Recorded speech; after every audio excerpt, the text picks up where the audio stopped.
Good evening and welcome to Momster. Thank you for watching the videos and for sending in your responses and all your suggestions. They mean a lot to me. This video addresses the issue of preschool admissions. What is the right age for your child to join a preschool? Or does he really need one? Personally speaking, I do not recommend any child below the age of 2.5 to join any play school or preschool. It is just not needed. Yes, I'm saying that despite having been into early childhood education for a long time now. See, the one parent concern that is there is that children, once they start toddling around, once they start moving around, and once they start talking a bit, we feel that they need company, that they need other children to play with. It is not entirely true. Children till the age of around 3 engage in what is called parallel play. Parallel play means that even if they are in a room full of kids with different toys around them, they will probably pick up a few of their favorites and will sit and play without paying much attention to the others. So associative play or group play does not really happen before the age of 3. Also, as far as developing a child intellectually or socially or emotionally is concerned, what you can do at home with the child is sometimes far more effective than what a preschool can. As children reach the age of 2, they're called the terrible twos, by the way, but that is the most exciting time period of their lives. That's when learning is happening at an amazing pace. But that learning need not be structured. Why we feel the need to send a child to school, to a play school, is because we feel that children only learn in a structured environment, sitting in a classroom or with the teacher. It's not so. Learning happens all the time.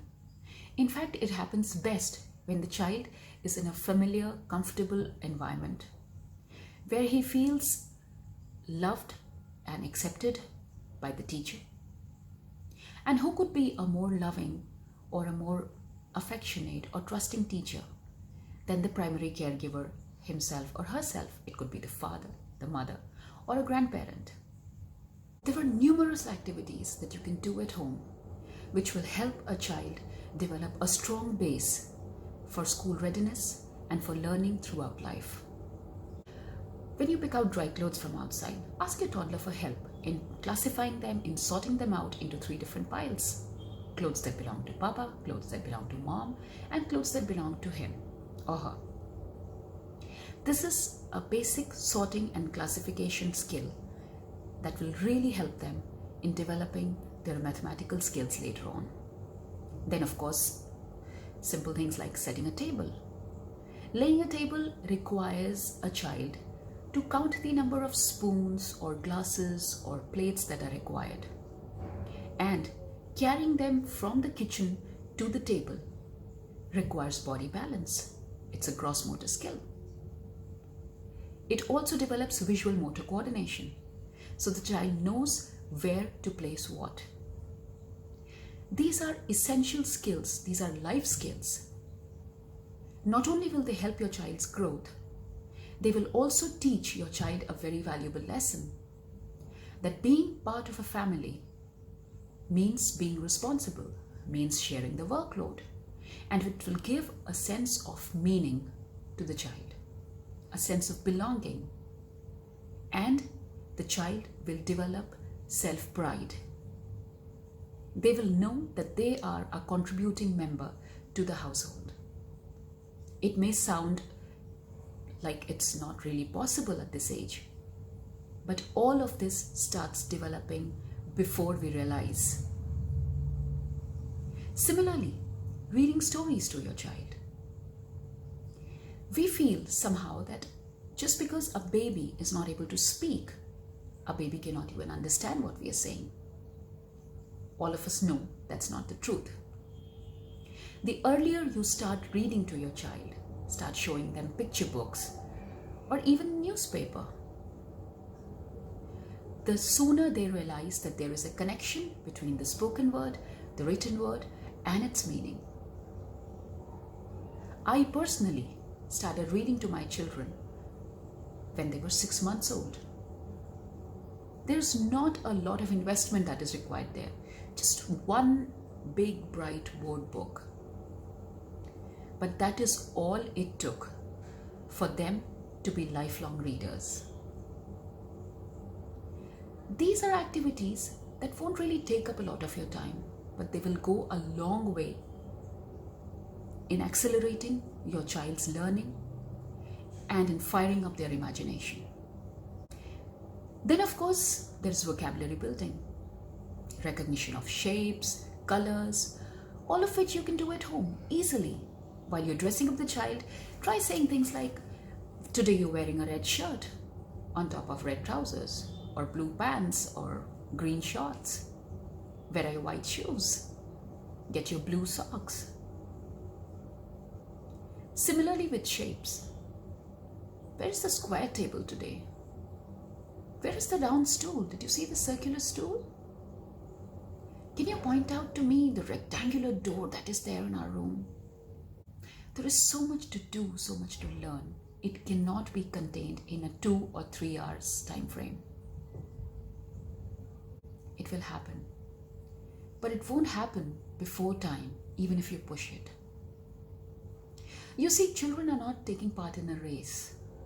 And even if it were a race, taking early starts does not mean you're going to win the race. In fact, it could only mean that you could be disqualified. People say that going to a play school helps children adjust better when they join a regular school.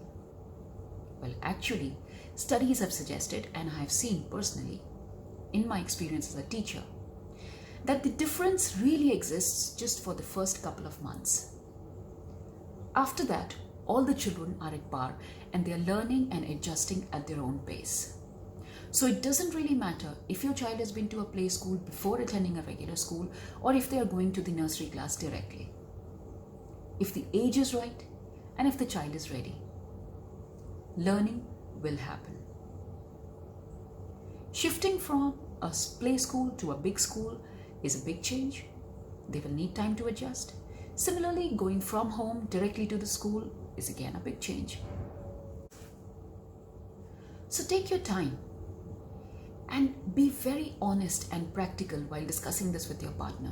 What is it that you want to accomplish by sending your little baby to a play school? It is a possibility that you seek those 2 hours to yourself or to do housework, which is not really possible with an active toddler running around. Weigh the pros and cons. Also, if it is possible, just delay sending the child to a play school. Just by, say, 3 months, 6 months. And believe me, in the long run, this is going to be an investment you are not going to regret. You're going to reap the benefits of it, and your child is going to reap huge benefits from it later on. Children who are forced to write, to start writing, to start rote learning, to start reciting rhymes or following instructions before their time, they may seem to be ahead of their peers. But in a year or 2, they actually show a dip in their performance. We are looking at preparing lifelong learners, not somebody who seems to be ahead of his class in nursery or KG, and by the time they reach class 1, they have lost all interest in academics or other co-curricular activities. So please remember, children don't need a regulated, regimented environment to learn and grow. Our job as parents is to provide a conducive environment, a learning enriched environment, and the children will pick up stuff on their own. If you really want your child to learn the alphabet or numbers, which won't serve any purpose, by the way, at the age of 2.5 or 3, You can do it just by putting a CD or showing an app on the phone. But to what end? It's not going to help them in any way, believe me. It is much better if they just listen to music and danced, because music and movement really fires the neurons. Listening to stories, looking at picture books, playing with toys, building blocks, playing with clay, doing activities with their hands, finger painting, maybe dirtying the wall. What is the big deal? These are the things which will really go a long way in developing your child's brain. And not sitting in a classroom or listening to the teacher and then just repeating what she says. Still, if you've decided and your child is the right age to join a preschool, then watch out for my next video, where I'm going to talk about the things that you should keep in mind when you visit a prospective play school for your child. Before you select where to send your child, you have to be very careful. And there are certain points that you must keep in mind before deciding where to send him. But that's the next video. Till then, do write in and do keep watching. Peace out.